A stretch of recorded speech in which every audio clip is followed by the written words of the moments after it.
আসসালামু আলাইকুম। জাতীয় নাগরিক পার্টি এনসিপির জ্যেষ্ঠ যুগ্ম সমন্বয়ক আব্দুল হান্নান মাসুদের আহত হওয়ার একটি ছবি সোশ্যাল মিডিয়ায় ঘুরে বেড়াচ্ছে। ইতিমধ্যে আপনারা সবাই সেই ছবিটি দেখে ফেলেছেন। এই ছবিটির ঘটনাটি যেটি আমরা জানতে পারছি পত্রিকা মারফত, সেটি হচ্ছে আব্দুল হান্নান মাসুদের উপরে তার নিজ এলাকা হাতিয়ায় হামলা হয়েছে।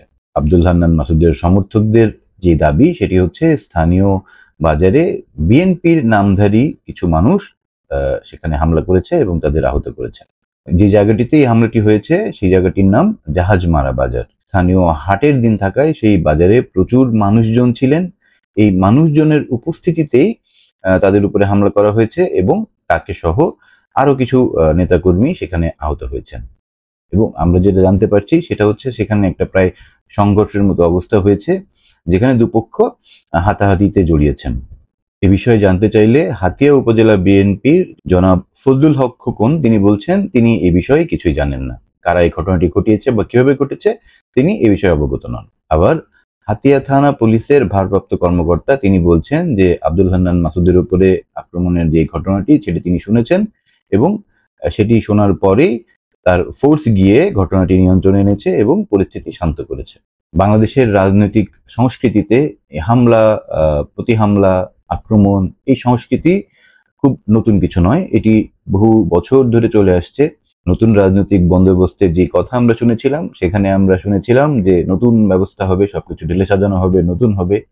কিন্তু সেটির যে বিসমিল্লাহ একটি গলদ ছিল সেই গলদটি এতদিন পরে বাইরে আসতে শুরু করেছে। যেই চারাটি আসলে রোপণ করা হয়েছিল এই চারাটি এখন বটবৃক্ষের আকারে বাইরে আসছে।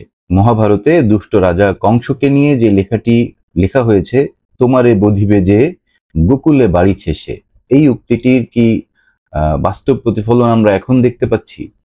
5ই আগস্ট পরবর্তী সময়ে আমরা জানি যে সবচেয়ে বেশি হামলার শিকার হয়েছে বাংলাদেশের আইন শৃঙ্খলা রক্ষাকারী বাহিনী পুলিশ। থানা আক্রমণ করা হয়েছে, তাদেরকে অস্ত্র কেড়ে নেওয়া হয়েছে, তাদের যানবাহনে আগুন দেওয়া হয়েছে। এই ঘটনা কারা ঘটাক সেটি আসলে দীর্ঘ আলোচনার বিষয়। সেটি নিয়ে অনেক আলোচনা, তর্ক সবকিছুই হতে পারে। কিন্তু যেটি সত্য সেটি হচ্ছে এই ঘটনাগুলি ঘটেছে এবং পুলিশ আক্রান্ত হয়েছে, তারা মানসিকভাবে বিপর্যস্ত হয়েছে। দায়িত্ব পালনে তারা আগের মতো সক্ষম আর এই মুহূর্তে নেই বলেই প্রতীয়মান হচ্ছে। বিভিন্ন সময় আইন শৃঙ্খলা যে অবনতি সেটি পর্যবেক্ষণ করলে আমরা সেটি দেখতে পাই।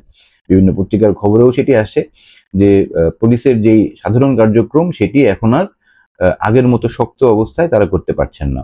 আইন শৃঙ্খলা রক্ষায় অগ্রণী ভূমিকা পালন করে পুলিশ বাহিনী। এই পুলিশ বাহিনী যখন আক্রান্ত হলো তখন বিভিন্ন মহল থেকে বিভিন্ন মতামত এসেছে, বিভিন্ন মহল থেকে বিভিন্ন মানুষ তাদের মতামত জানিয়েছেন। কিন্তু পুলিশের যে প্রয়োজনীয়তা সমাজে এবং রাষ্ট্রে আইন শৃঙ্খলা রক্ষার জন্য, আইন শৃঙ্খলা পরিস্থিতি বজায় রাখার জন্য সেটি কিন্তু খুবই অনস্বীকার্য। এটিকে অস্বীকার করার কোনো সুযোগ বাংলাদেশের রাষ্ট্র ব্যবস্থায় নেই।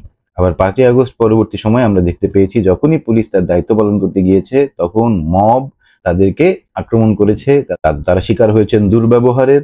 পেশাগত দায়িত্ব পালন করতে গিয়ে যখন একটি বাহিনী দুর্ব্যবহার বা আক্রমণের শিকার হন, তারা তাদের যেই দায়িত্ব সেটি কিভাবে পালন করবেন সেটি হচ্ছে প্রশ্ন। তাদের যে মনোবল ভেঙে দেওয়া হয়েছিল সেটি একটি নীল নকশা হিসেবে অনেক বিশ্লেষক বলে থাকেন। বাংলাদেশকে অরাজক এবং অস্থিতিশীল নৈরাজ্যের দিকে নিয়ে যাওয়ার জন্য পরিকল্পিতভাবেই এই কাজগুলো করা হয়েছিল। সেটি বিভিন্ন বিশ্লেষক বলেছেন বিভিন্ন অনুষ্ঠানে, বিভিন্ন পত্রপত্রিকায়। এখন যেই অবস্থাগুলো সৃষ্টি হচ্ছে এটির যে সমাধান করবে সেই শক্তি কি পুলিশ অর্জন করতে পেরেছে? এখন আইন শৃঙ্খলা পরিস্থিতির যে অবস্থা, এখানে কেউ আক্রান্ত হলে সেখানে পুলিশের করার কাজ খুব ক্ষীণ। বাংলাদেশ পুলিশ বাহিনীতে প্রায় 2 লক্ষ সদস্য আছেন। তারা যত দ্রুত তাদের মনোবল ফিরে পাবেন তত সমাজ রাষ্ট্রের জন্য কল্যাণকর হবে। কিন্তু তাদের উপরে জনগণের যে আস্থা সেটিকে তো ফিরিয়ে আনতে হবে। তারা তো জানেনই না কাকে ধরতে হবে, কাকে ছাড়তে হবে, কখন কাকে ধরলে মব আসবে, কখন কাকে ধরলে মব আসবে না, কার রাজনৈতিক অ্যাফিলিয়েশন কি, কার পেছনে কে কাজ করছেন, কে কোন দলের নেতা। কারণ এখন তো আননোন অনেকেই নেতা হিসেবে দাঁড়িয়ে গেছেন, যাদেরকে আপনি আমি চিনি না, তারা দেখা যাচ্ছে বড় বড় নেতা হিসেবে নিজেদেরকে পরিচয় দিচ্ছেন। আব্দুল হান্নান মাসুদ একটি ছোট রাজনৈতিক দলের বড় নেতা। ছোটই বলছি এই কারণে যে যেহেতু তারা এখনো কোনো নির্বাচনে অংশগ্রহণ করেননি, তারা কত পার্সেন্ট ভোট পাবেন সেটি আমরা জানি না। সুতরাং তাকে বড় রাজনৈতিক দল বলার সুযোগ এই মুহূর্তে আমাদের নেই। তিনি এই রাজনৈতিক দলটির একজন বড় নেতা, প্রধান সারির নেতা, জাতীয় নেতা। তো তাকে নিজ এলাকায় যখন আক্রমণের শিকার হতে হলো, তাকে সারা বাংলাদেশে বারবার যেতে হবে, তার যে নিরাপত্তা এটির বিধানের দায়িত্ব আসলে কে নেবে? এটি বিধান করার দায়িত্ব এই অবস্থায় কার হাতে পড়ছে? এই ছাত্র জনতার আন্দোলনের ফলে পুলিশ যে আক্রমণের শিকার হলো, এখন যখন ছাত্র আন্দোলনের নেতারা আক্রমণের শিকার হচ্ছে, তাদেরকে প্রতিকার করার এই শক্তি, সামর্থ্য বা পেশাগত দায়িত্ব পালনের যোগ্যতা এই অবস্থায় পুলিশের আছে কিনা, সেটি হচ্ছে এখন বড় প্রশ্ন।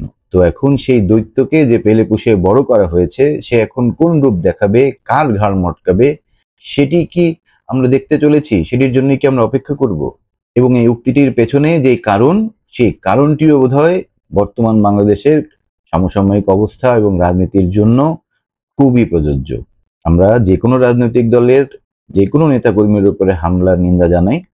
আমরা জনাব আব্দুল হান্নান মাসুদের সুস্থতা কামনা করি এবং বাংলাদেশের রাজনীতিতে যে হামলা মামলা এগুলো আমরা আর দেখতে চাই না। সুষ্ঠু রাজনীতি চাই, অবাধ, নিরপেক্ষ, অংশগ্রহণ এবং প্রতিনিধিত্বমূলক নির্বাচন চাই, যেখানে জনগণ ভোটের মাধ্যমে তাদের নেতা পছন্দ করবে, তাদের শাসক গোষ্ঠী পছন্দ করবে। এই অবস্থার আশু উন্নতি হোক, সেই কামনায় রইলাম। আপনারা সবাই ভালো থাকবেন, নিরাপদে থাকবেন। সবাইকে ধন্যবাদ।